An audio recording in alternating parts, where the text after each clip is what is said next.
here, came to this city. And I don't know if it was his mother's service in the Peace Corps in Maharashtra that inspired him. Maybe it was just he and Rosalind's personality, their desire to serve the world, to think about others before themselves. But he came to something that was the outskirts of New Delhi at the time, now is part of Greater New Delhi in Haryana, a town now called, a small village then, but a town called Khartarpuri, that was renamed in his honor.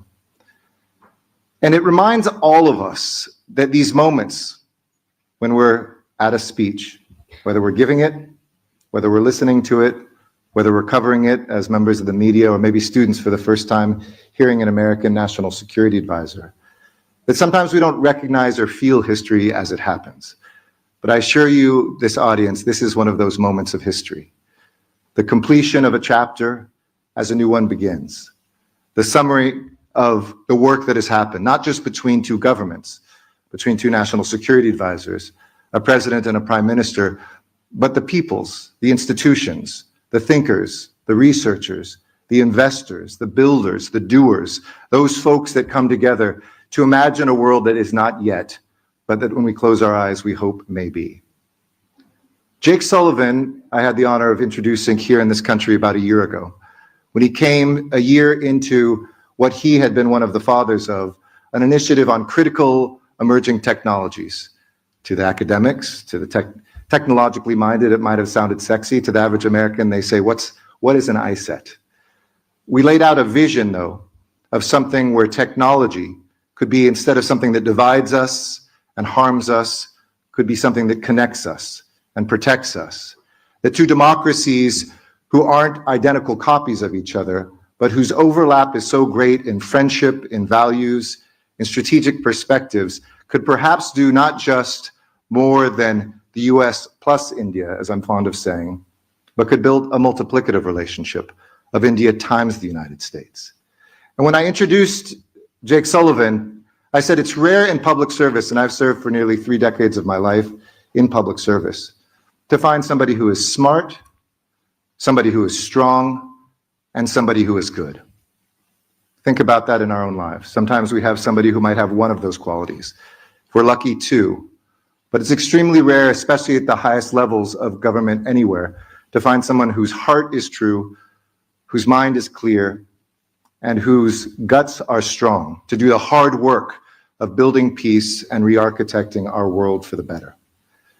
So it is our great honor today as a mission here, the second largest mission we have in the world today and growing, a place where nearly 2,500 Americans and Indians work together to pursue this vision that Jake Sullivan and our President Joe Biden, in this chapter have written to raise this relationship to its highest aspirations, to see what it could achieve, to try to claim that future that makes life better for every everyday Indian and American, and indeed for the world.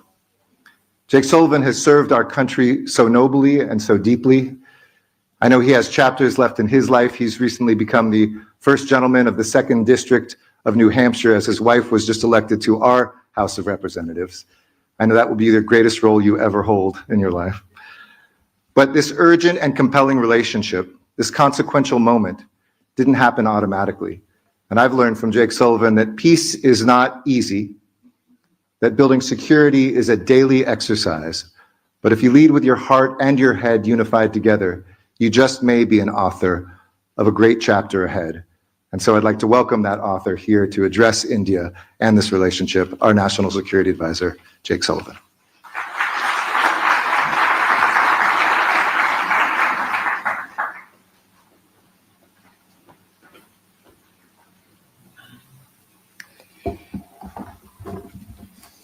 Good afternoon, everyone. It's great to be back in New Delhi, and Eric, thank you for that gracious introduction. President Biden has been extremely lucky to have Ambassador Garcetti here representing the United States, and I think you just saw in living color why that is, because of his capacity to communicate at an elemental level the values, the vision of the United States, and the deep desire that we have from the president on down to build a deeper, truer relationship with India.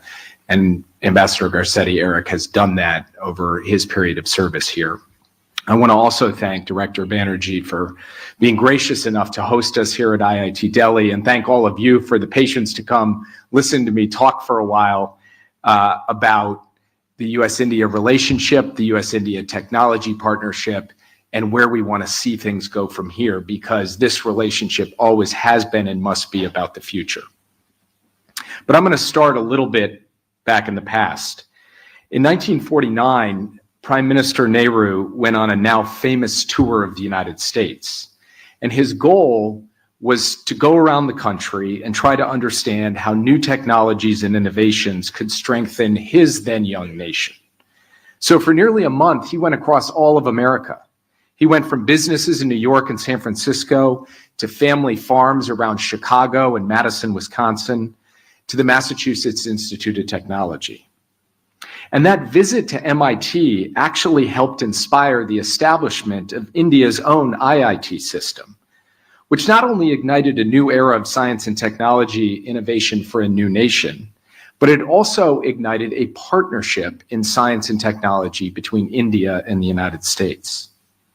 Indeed, the United States was the first foreign partner to collaborate with India's IITs, when 9 leading U.S. universities helped build the Indo-American Research Program at IIT Kanpur. Some years later, Prime Minister Nehru would observe, at an IIT convocation in fact, something prescient for our own era. He said, and I quote, "The time has now come when the engineer plays an infinitely greater role than anybody else, because the major work of the country today deals with engineering schemes of various types."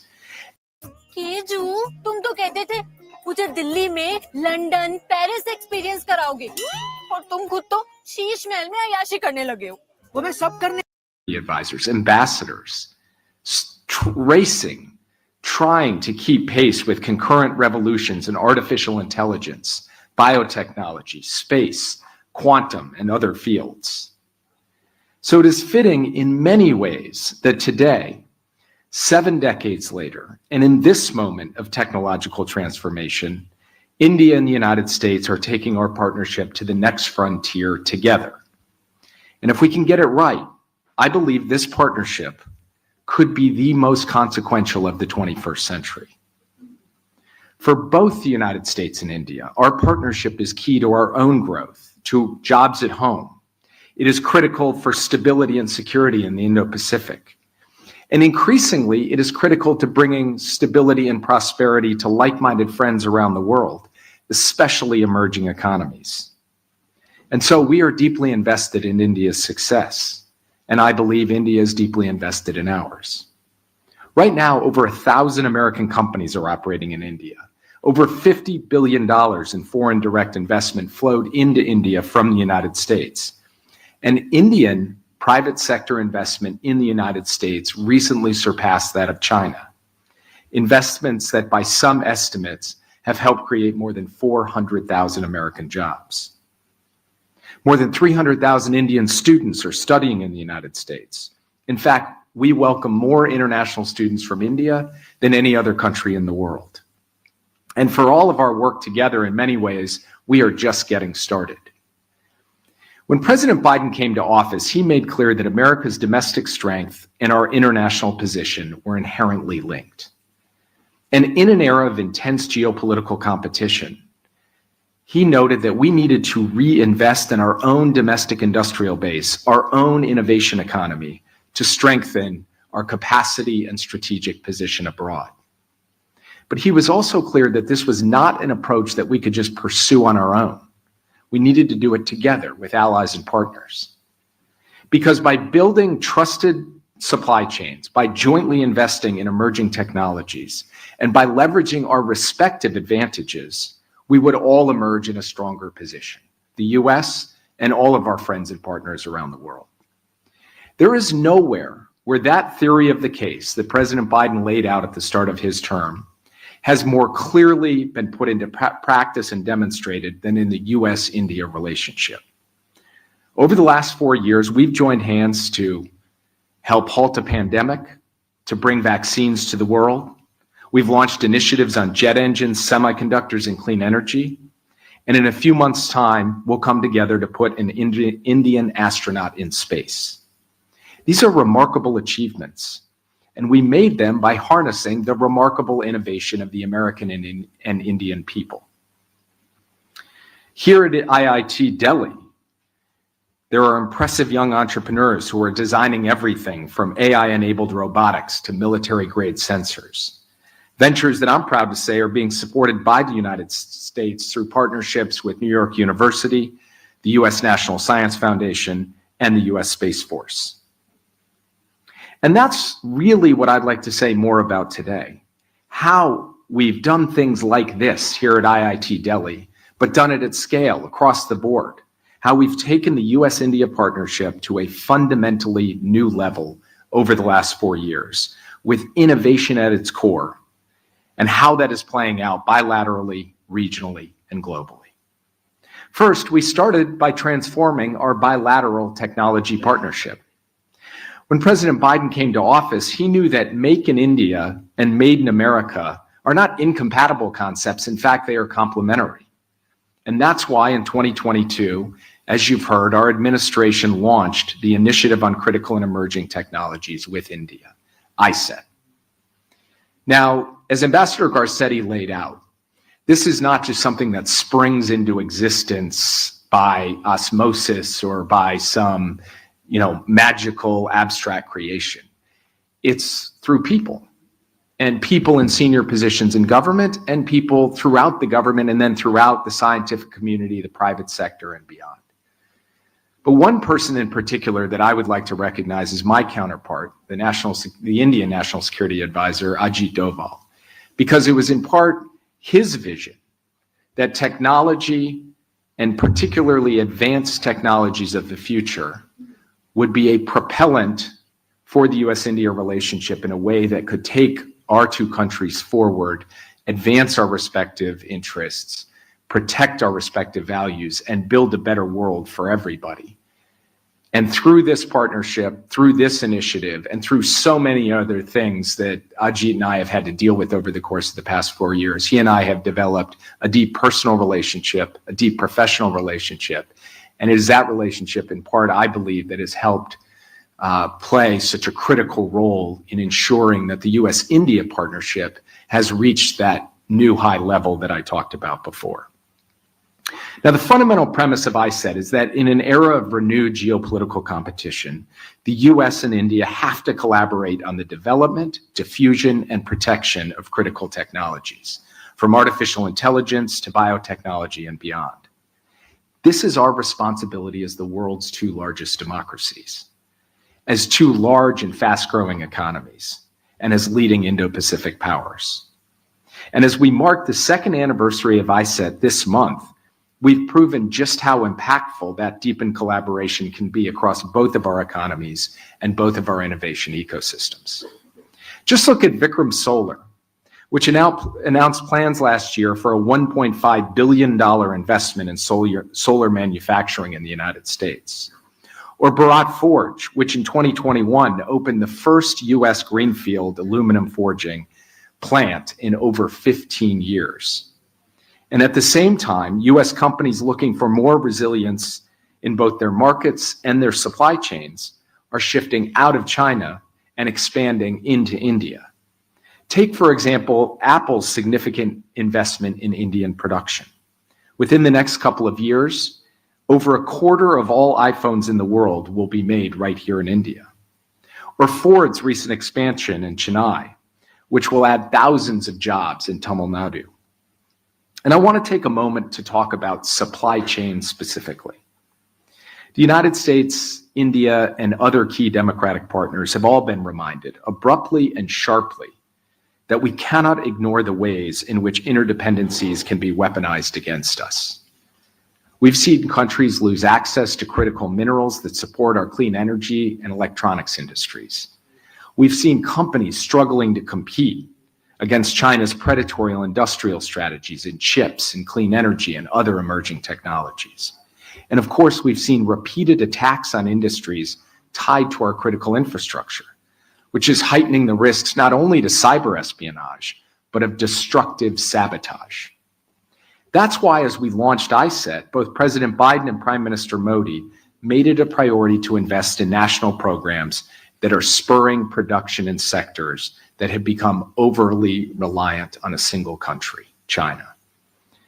These include the U.S. CHIPS and Science Act, the India Semiconductor Mission, and India's production-linked incentive program in areas such as biopharmaceuticals. And the benefits of those programs are already flowing to both of our countries. Micron was the first, not just American, but global company to partner with India's semiconductor mission, investing hundreds of millions of dollars in new semiconductor packaging facilities that will establish India as a new hub in the global chip ecosystem. India and the United States joined hands with the ROK, Japan, and Europe to establish a new biopharmaceutical supply chain consortium, the Bio5, that will help reduce dependence on single-source suppliers in terms of the supply chain for biopharmaceuticals. We are poised now to expand those efforts into new sectors, most notably commercial space exploration. In fact, literally as I speak, U.S. companies are providing support to a SpaceX satellite docking experiment that will enable new Indian missions to the moon. And as a result of new updates to our missile technology control export policies that President Biden signed out last week, and which I'm glad to announce publicly for the first time today, our commercial and civil space partnership is set to lift off. Second, as we've strengthened the technology partnership between the U.S. and India, we've started delivering for the Indo-Pacific region as well. Just take a look at the U.S.-India defense partnership. The growth of our defense partnership over the past 2 decades has been nothing short of remarkable. Consider that 25 years ago, the U.S. and India had no defense trade relationship at all. No frameworks for information sharing or logistics cooperation. No major military exercises to train alongside each other. Today, the U.S. isn't just selling defense systems to India, we are making them here in India. And the United States has become a top destination for Indian defense exports. We launched a first-of-its-kind initiative, IndusX, that is awarding American and Indian startups the funding to more rapidly bring new technologies forward to our militaries. And on top of this, in the past 2 years alone, the Biden administration has approved technology proposals that would enable India to become the first global producer of Stryker combat vehicles, a leading producer of advanced munition systems, and the first foreign producer of cutting-edge maritime systems. We've already announced a groundbreaking initiative to enable India to manufacture jet engines that will power India's future indigenous fighter fleet. And even more work is underway in aviation and sensing and undersea that will come to fruition soon. And so many of these initiatives have the capacity to spread way beyond the US and India to eventually help countries across the Indo-Pacific region upgrade their defensive capabilities as well. Because that is a critical goal that unites us to ensure a more free, more secure, more prosperous, and more resilient Indo-Pacific region. And in fact, the stronger defense cooperation between the US and India is already enabling greater security across the region. Through the multinational Combined Maritime Forces Coalition, of which India is now a full-time member, we are combating both piracy and trafficking at sea. Through Exercise Malabar, the US, India, Australia, and Japan are training to more rapidly respond to natural disasters across the region. And through historic agreements that allow US Navy vessels to seek repair and maintenance in Indian shipyards in Kochi, Mumbai, and soon Chennai, the United States can more readily train and operate with countries across the Indian Ocean region. At a time when we're seeing more dangerous provocations in the air and at sea, the proliferation of destabilizing technologies, and countries attempting to change the status quo by force, our cooperation in technology, in defense, and beyond is rapidly becoming one of the core pillars of stability across the Indo-Pacific. And frankly, it goes beyond the Indo-Pacific, which brings me to the third area, delivering for the world. Nowhere is this more evident than clean and affordable technologies. The U.S. Development Finance Corporation is engaged in path-breaking partnerships with Indian companies to localize, and scale solar manufacturing. That includes investing nearly $1 billion in solar panel manufacturing in Tamil Nadu and providing support for leading Indian manufacturing, including Tata Power Renewables. And in the past year, we concluded a new initiative on clean energy supply chains that lays out a path for our countries to deploy clean energy across Africa, to work with African partners on high-impact solar projects, on electric vehicle projects. And we're not stopping with clean energy. Our technology partnership is delivering affordable public goods in numerous ways. Through the Quad, for example, we've announced plans to deliver Open RAN technology, which will bring 5G and 6G to the world, AI-driven agricultural solutions, cutting-edge satellite data to developing economies. And at the G20 here in Delhi in September of 2023, we together announced the launch of the India-Middle East Economic Corridor, an ambitious initiative linking India, the Middle East, and ultimately Europe with a sea and rail corridor and fiber and electricity and energy connections. That was just a few weeks before October 7th. It got disrupted with the events and the crises in the Middle East. But we have continued to nurture the vision of IMEC, and I have personally engaged with the key countries and key leaders to keep making progress. I've also talked to the incoming administration about the enormous opportunity that IMEC presents to deliver both growth and integration, and a high standard alternative to what Beijing has on offer. The bottom line of all of these efforts that I've just laid out is that the potential for this partnership to a large extent has already been realized, but in realizing it, we recognize it's actually boundless. There is so much more for us to be able to do as we go forward. But I hasten to add that that progress is not inevitable. Over the years, I've noticed that people have referred to the United States and India as natural partners. It's a phrase they use, natural partners. And in many ways, that's true. Our democracies are linked, our companies are linked, our universities are linked. As you heard from Director Banerjee about the synergies between US researchers and researchers right here at IIT-Delhi. And more than anything else, our people are linked. But the US-India partnership that we've built together is not one that just naturally sprang into existence. All of our linkages may have been necessary, but at the same time, they were insufficient to generate the outcomes that we've seen. The partnership we have built is one of intention, of choice, one of determination, of leadership, and frankly, one of perseverance and grit. Look at the US-India Civil Nuclear Agreement concluded by President George W. Bush and Prime Minister Manmohan Singh, or India's designation as a major defense partner of the United States in 2016, or President Biden and Prime Minister Modi's decision to manufacture advanced jet engine technology and explore space together. None of these were natural occurrences. Step by step, we've worked to build trust, to build habits of cooperation, to move our partnership past what Prime Minister Modi has called our hesitations of history. Which brings me to another historic step in the journey.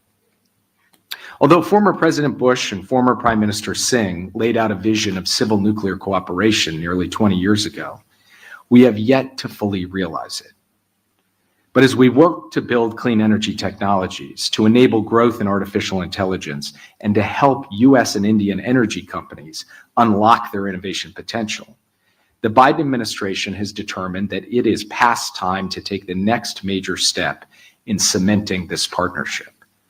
So today I can announce that the United States is now finalizing the necessary steps to remove long-standing regulations that have prevented cooperation between India's leading nuclear entities and US companies. The formal paperwork will be done soon, but this will be an opportunity to turn the page on some of the frictions of the past and create opportunities for entities that have been on restricted lists in the United States to come off those lists and enter into deep collaboration with the United States, with our private sector, with our scientists and technologists to move civil nuclear cooperation forward together. This is a statement of confidence in the progress we've made and the progress we will continue to make as strategic partners and as countries who share a commitment to peaceful nuclear cooperation.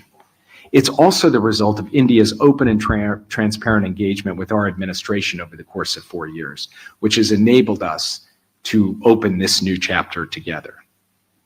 Of course, none of the work we've done together over any of these years has been easy. We've had to navigate our fair share of turbulence, legacy relationships, tensions over trade, as well as over human rights and the rule of law at home and abroad. But we've navigated these issues together with our eye on the long game.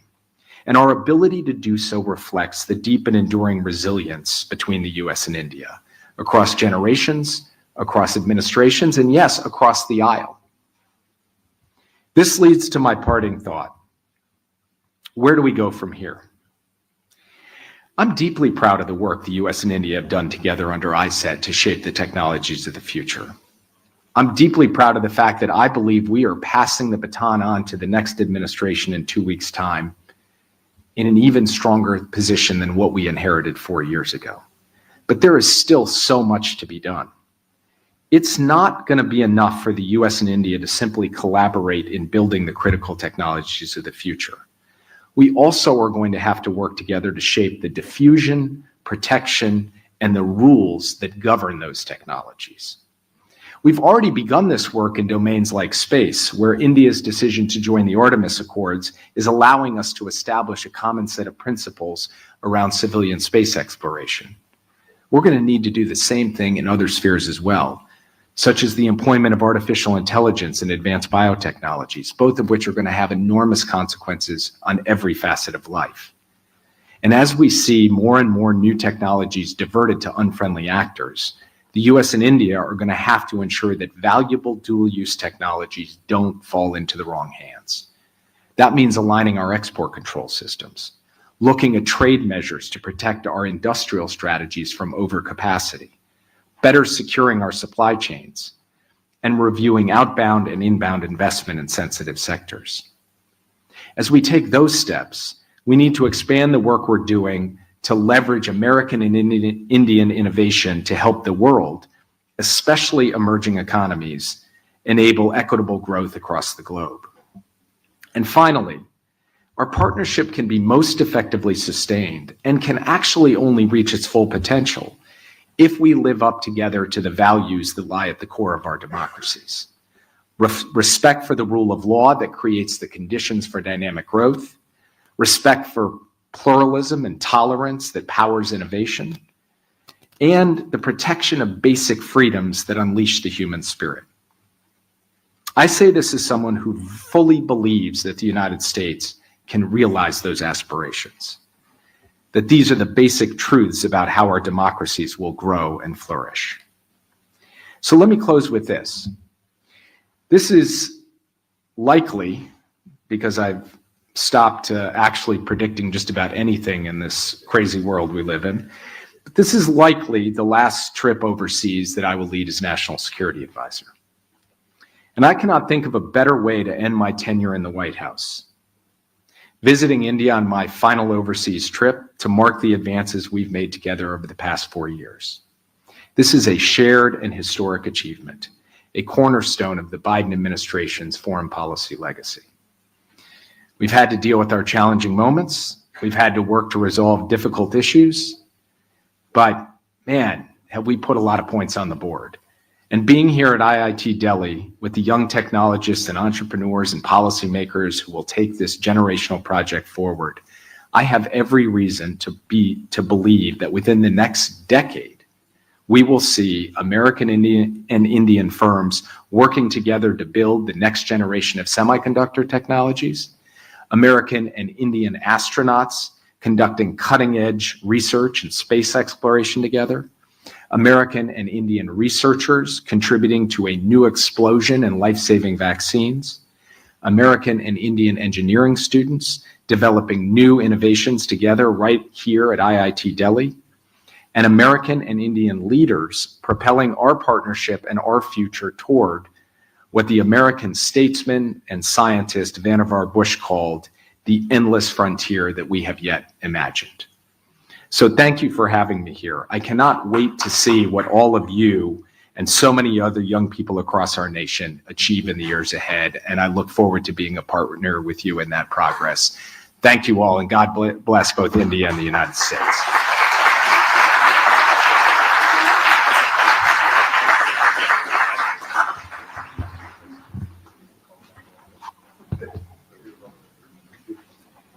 Thank you, sir, for your insightful address and for sharing your valuable perspectives. I now invite our esteemed Director, Professor Rangan Banerjee, to kindly join us on stage with our National Security Advisor to present the memento as a token of our gratitude.